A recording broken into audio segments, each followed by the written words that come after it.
Have you ever wondered why the truly powerful seem untouchable?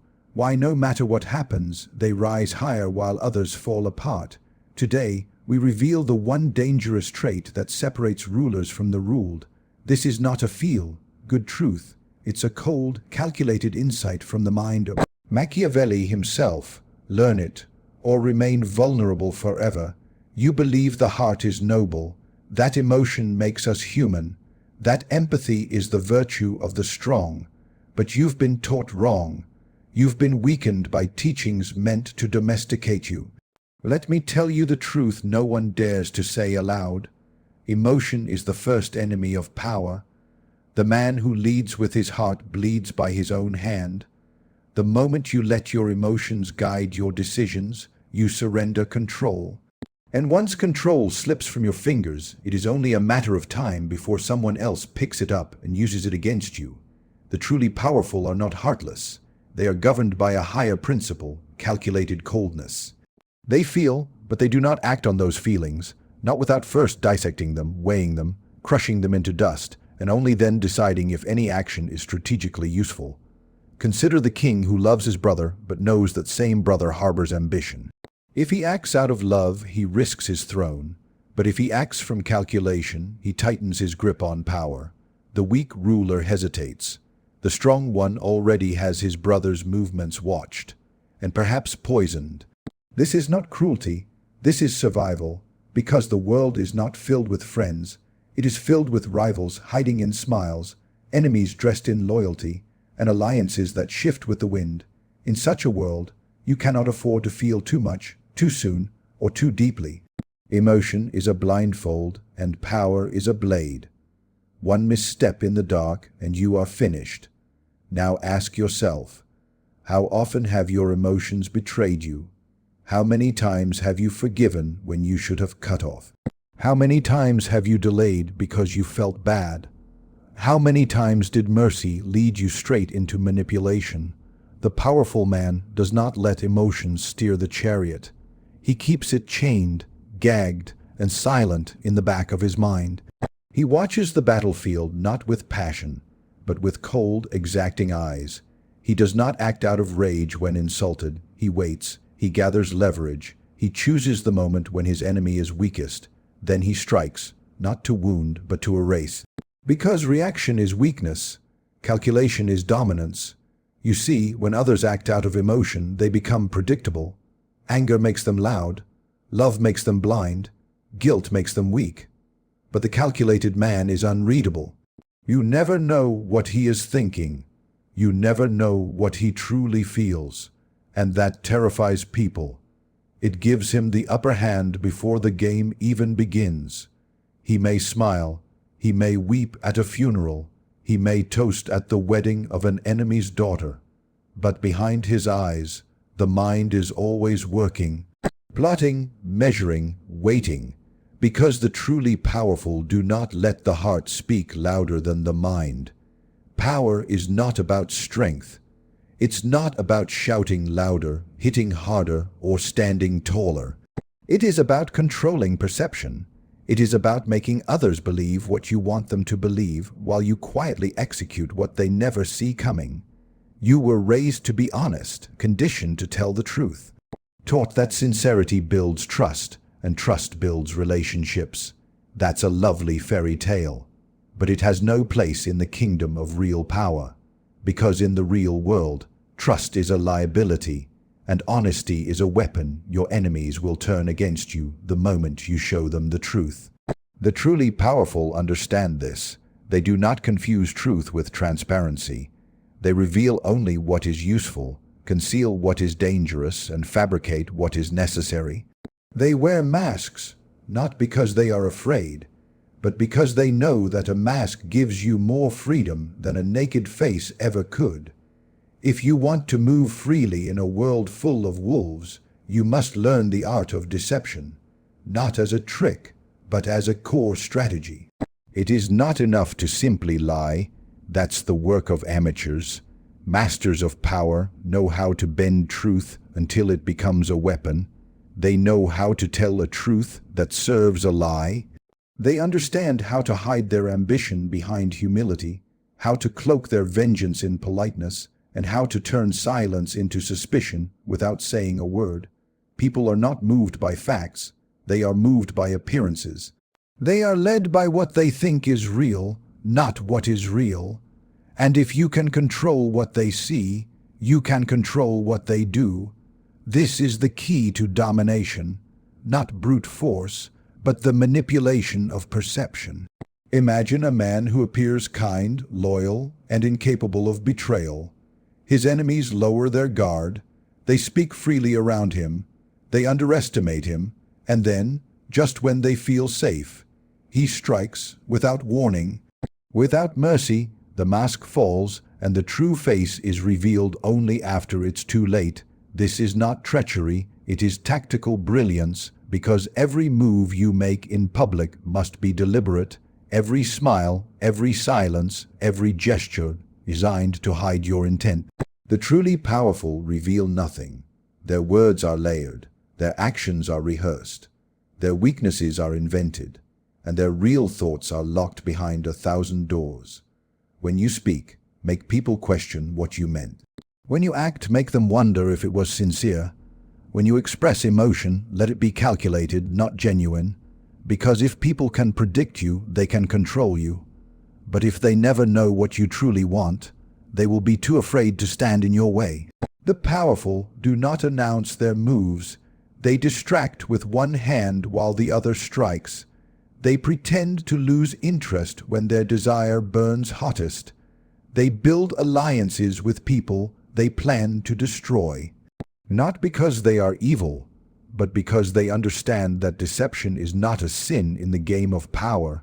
It is a skill, an advantage, a requirement, and those who refuse to master it are ruled by those who have. There comes a moment in every rise to power where you must choose between comfort and control, between the old world and the new order, between who you were and who you must become. And in that moment, most men hesitate. Most men look at what they've built, relationships, beliefs, habits, their carefully crafted image, and they cannot bear to break it.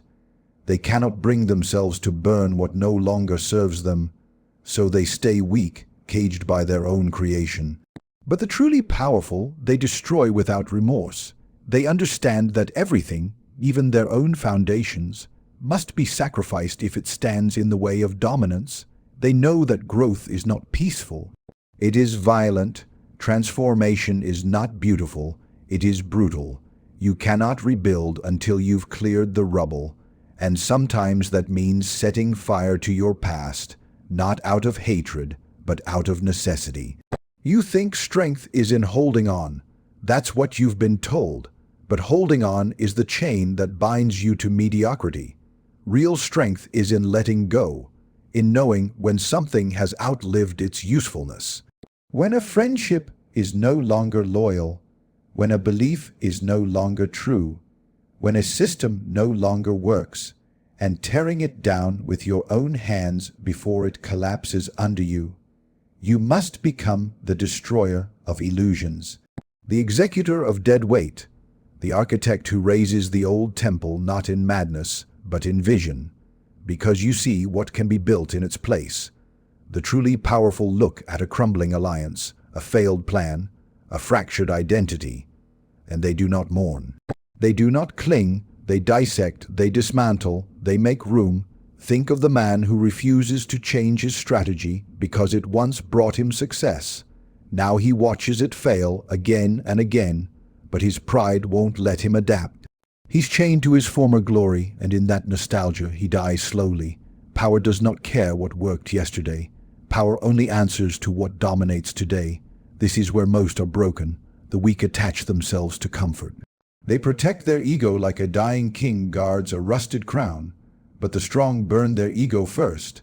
They gut their former selves like a soldier shedding armor that no longer fits. They abandon sentimentality. They walk away from comfort, even if it screams, even if it bleeds. The most dangerous men in history weren't those who built empires. They were those who had the will to destroy what no longer served the future. They understood the value of controlled demolition. They knew that tearing down was not an act of despair. It was an act of ruthless clarity, to make room for something sharper, something leaner, something that can rule. When something begins to rot, you do not pray over it, you cut it out. That is how a surgeon saves a life. That is how a ruler preserves power, not with hesitation, not with emotion, but with the steady hand of someone who does not fear collapse, who welcomes it because he already sees the fortress rising from the ashes. There is a truth the world hides from you. Power is lonely, not because it has to be, but because it must be. The higher you rise, the thinner the air becomes. The fewer voices you can trust, the more eyes begin to watch, not out of admiration, but calculation. Some smile, waiting for your favor, others waiting for your fall, but almost all of them waiting. The weak man surrounds himself with constant company. He fears silence. He fears being alone with his thoughts. He needs validation like a wounded animal needs medicine.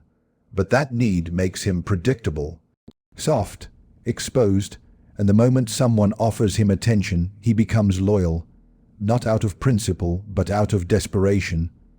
The truly powerful are not afraid of being alone. In fact, they prefer it, because solitude is clarity. It is the absence of noise, of flattery, of manipulation. Alone, there is no one to deceive you but yourself. And once you master even that voice, you become untouchable. Look closely at the history of kings, emperors, strategists, and tyrants. The ones who endured, truly endured, were the ones who prepared themselves for betrayal long before it came. They knew loyalty was conditional. They knew alliances shift with fortune. They knew today's friend could be tomorrow's enemy. So they trained themselves not to be dependent on anyone, not emotionally, not strategically. They developed a tolerance for solitude like a warrior trains in the cold. They sat with silence until it no longer stung. They rehearsed conversations in their head instead of seeking reassurance from others. They watched people from a distance, learned their habits, their greed, their fears, then chose when and if to engage. And when betrayal finally came, they didn't flinch, they didn't cry out, they didn't rage like amateurs, because they had already accepted it as part of the path. Their detachment wasn't bitterness, it was preparation. You see, the man who cannot endure isolation will never hold power for long. He will always need allies to feel strong, always need a crowd to feel right, always need someone to listen, someone to applaud, someone to support. And once he is owned. To be truly powerful, you must be willing to be the last man standing, the one who sees the blade coming from behind and doesn't scream, only turns, catches it, and buries it back. The one who keeps his plans locked inside his mind because no one else has earned the right to hold them. They will call you cold, distant, heartless. Let them, because while they gather in circles, comforting each other, you will be sharpening your edge in silence. You will become a ghost in the room, present but unreadable, and when the time comes to strike, no one will have seen it coming because you were never truly among them. It is not hatred that isolates the powerful, it is clarity. They have seen the game for what it is. They have accepted that trust is a luxury, that intimacy is a risk, that dependence is a leash. And so they trained themselves to walk alone, not with sadness but with intention. So now you see the truth hidden beneath centuries of polite lies and comforting myths. Power is not kind, it is not soft. It is not earned through virtue or fairness or honesty. It is claimed through strategy, maintained through control, and protected by a mind willing to do what others cannot. The truly powerful do not act out of emotion, they calculate. They do not speak their truth, they shape the truth. They do not cling to the past. They destroy it if it stands in their way. And when all others need reassurance, company, loyalty, they endure the silence alone. This is the dangerous trait they all possess, the ability to detach from emotion, from illusion, from weakness. even from the people they once loved, because at the summit of power there is no room for the fragile self. Only the refined, the ruthless, the remade. If you cannot do what is necessary, someone else will. If you do not choose to rule, you will be ruled, and if you cannot walk alone, you will never stand above. The world will not wait for your feelings to catch up to your fate.